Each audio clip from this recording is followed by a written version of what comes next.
Hey, welcome back. Now I'm going to tie for you a olive scud. This is just sort of a plain old scud. This is not really anything special. There's a few little tricks to tying a scud. And I'm going to try to show you a few of them as we go through and tie this fly today. So I've got this on a Tiemco 2487. You can tie it on a 2457 also, which is the same hook, just slightly heavier wire. I've got an 87 in my vise here, and this is a size 14, I believe.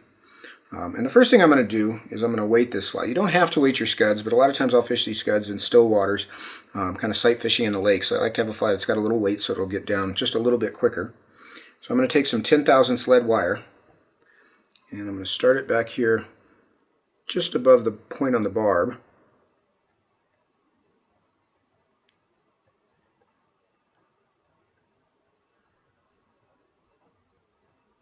I'm going to make about 18 turns, and I'm going to break the ends off. And then I'm going to slide those together so you can see I move that forward just a bit. So this back end is just about even with the point on the barb. I can see that far edge didn't break off cleanly, so I'm just going to smooth it down like so. Now, of course, you can vary the amount of lead that you put on there, but like I say, I like to have a little weight to them. This also helps to kind of build the underbody shape a bit. On a side note, that was 10,000ths lead wire, and if you're really a professional, this is how you keep your lead wire stored. It's just in a big wad like that. You know, it's really easy to keep it all coiled up nice and neat on the spool like this, but I like to keep a big wad of it like this. Just handy, so I have something to untangle every now and again. It's much more sporting that way. So once you've got that wire all tangled up, I'm going to come in with some 8/0 uni in Olive Dun is the color, which is sort of a gray olive color. This is a really pretty color. It's a good match for a lot of different bugs. And I'm going to start this thread just about an eye length behind the hook eye. Now, this is a new spool of thread, and this thread's fairly round. So to start your thread off when you got a brand new spool, to flatten it, see how I can make one turn around and then sort of rock the thread back and forth, and you can see how that'll flatten it. Starting the thread with that flattened thread will make it a little easier to do the thread work that we've got to do here. So I'm going to start that thread and cut that tag, and you can see I'm holding the back end of the lead wraps forward here as I build a thread dam up onto them. And then I'm going to wrap all the way back, and I kind of just jump off the end, and I'll build a little thread dam back here. And you can see your thread will sort of want to split from the bare shank up onto the lead. But we're just going to kind of smooth that taper off a bit. And then I'll come forward and back again. Just smoothing that out as we go. Now when I get here, I like to reposition the hook a bit, so I'm going to tilt it just a bit. With the hook eye down, that's going to expose the bend and make it a little easier to get my antenna in, the antennae in at the back of the fly. So what I've got here is a mallard flank feather that I've dyed kind of a gray olive color. It's a nice scud color. And I'm going to take a little clump of these fibers, and I've got, you know, a fairly good sized section of these. I'm going to pull them off. I don't really take a lot of pains to keep them even or nice and neat. The tips of these fibers are generally pretty wispy, and I do want them to kind of spread out and splay a bit. So I'll take that clump, and I'm going to tie that in at the bend with just a couple of turns. And again, I kind of want it splayed out like that, so you can see how I've kind of lifted that up. And it's, you know, 3/4 of a shank length long, maybe just a touch shorter. And I'll wrap just onto the beginning of the lead there, and I'll trim those stubs out. So we've got a little spray for a tail there. Now I can reposition my hook, and I'm going to come in with just some 6/0 tippet material, or I'm sorry, 6X tippet material.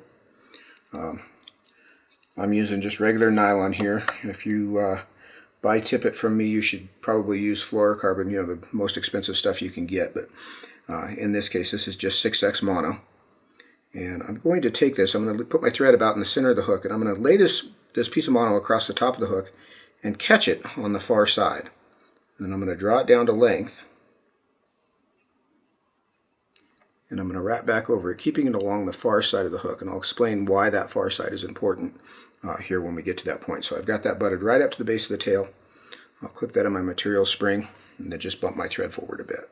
Now the shellback on my Scuds, there's a lot of stuff you can use. You can use pearl flashabou, you can use Scud back, you can use thin skin, lots of different materials that you can use. The material I started using years ago that I really like, and it's an old material. This stuff is called Swiss straw. It's synthetic raffia, and this is a nice material for Scud backs. You can see it comes sort of rolled up in a rope, but you can spread it out into a sheet. And what I want to do here is unroll that into a sheet like so, and you can see it's got some nice texture to it. What I want to do is I want to cut a piece that's a little wider than the gap of the hook, even on this wide gapped hook, because I'm going to allow some of the wrinkle in the material to form the creases in my shellback. So what I want to do is come in, get this here where you can see it, and I've just cut a notch in there. One of the coolest things about Swiss straw is it tears very easily lengthwise. So this way it tears very easily. This way it's super strong, very strong stuff. So I'm going to take that strip, and you can see sort of the finished width of that. It's just maybe half again, the hook gap. And I'm going to bump my thread to about the center of the hook and sort of pinch this down, and I want to catch it right on top of the hook. And you can see, I want to catch it on top of the hook and then pull it out, and then I'll tie it in again properly, about like that. And you can see that it'll sort of buckle around the hook.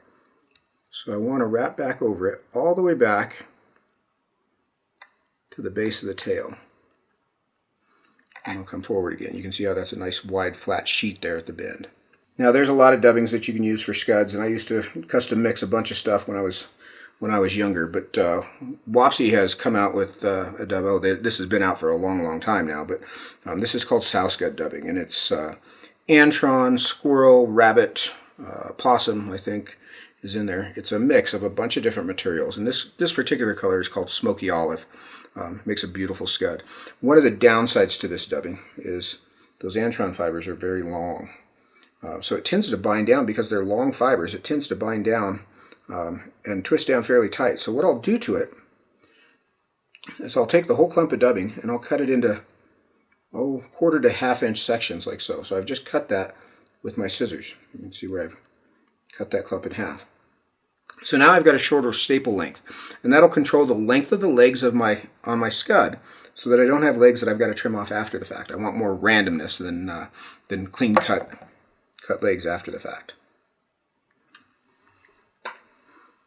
So now I'm going to take a little pinch of this dubbing, put a little dubbing wax on my fingers, and you can see there's most of the bulk that we need on this fly is already on the hook.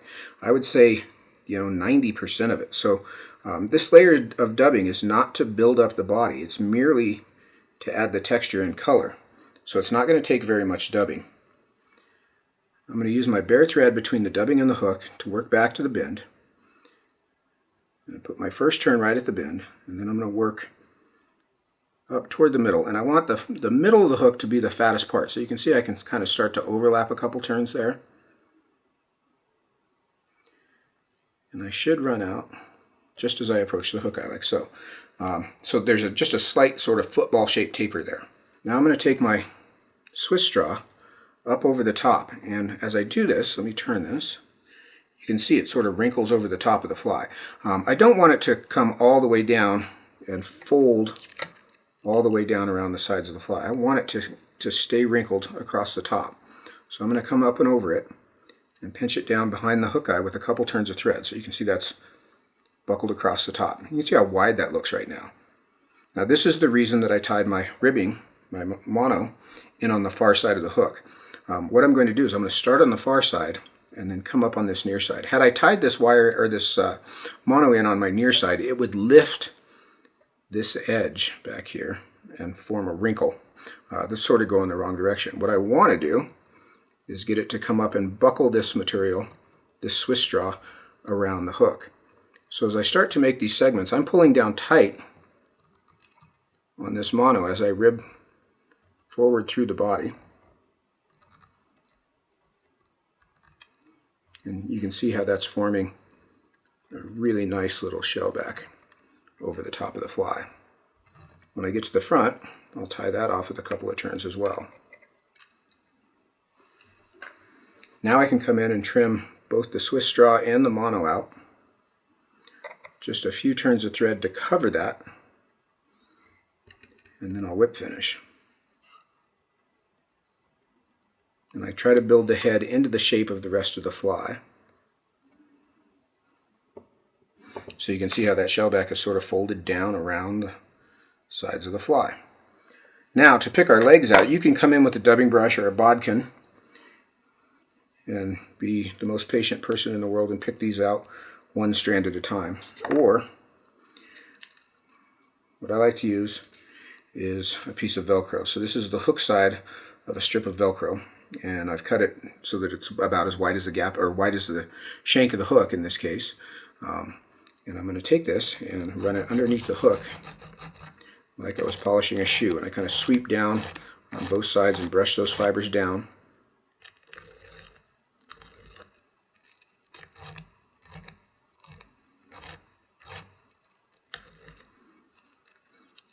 I'll usually sweep them toward the bin, just cosmetically speaking, so that they look like they're going the right direction. Now ordinarily, on the finished fly, I would not worry one bit about this extra long strand of dubbing, but since I've got it up on that big giant screen and I can see it, I just trim that down a little bit more to length. I've got another one here. Can't actually see those with my naked eye, but I can see them on the screen. We've also got a big guard hair right here that got cut up in that ribbing. And if you're super anal retentive like I am, you'll pull that out. And we can all feel much better about that. Add one little shot of head cement here, and we're going to have a finished scud. Now, obviously you can tie this in all sorts of different colors. Olive gray, tan, orange, pinks. Live scuds tend to be more earth tony colors, and dead scuds tend to be the oranges and pinks.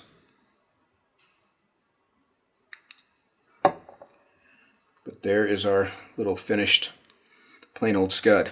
A few little tricks kind of to keep in mind on that one, but a fun fly to tie, easy to fill your box with, and you know, at the right time of year these flies do work, particularly in the spring on tailwaters. You know, scuds are surprisingly prevalent in a lot of waters that I didn't think they would be, but there's always a few of them. Almost any tailwater's got a few scuds in it, and some have tons and tons of them. But that's a quick, simple scud pattern. Hope you like it. Twist a few up, put them in your box, and let me know what you think.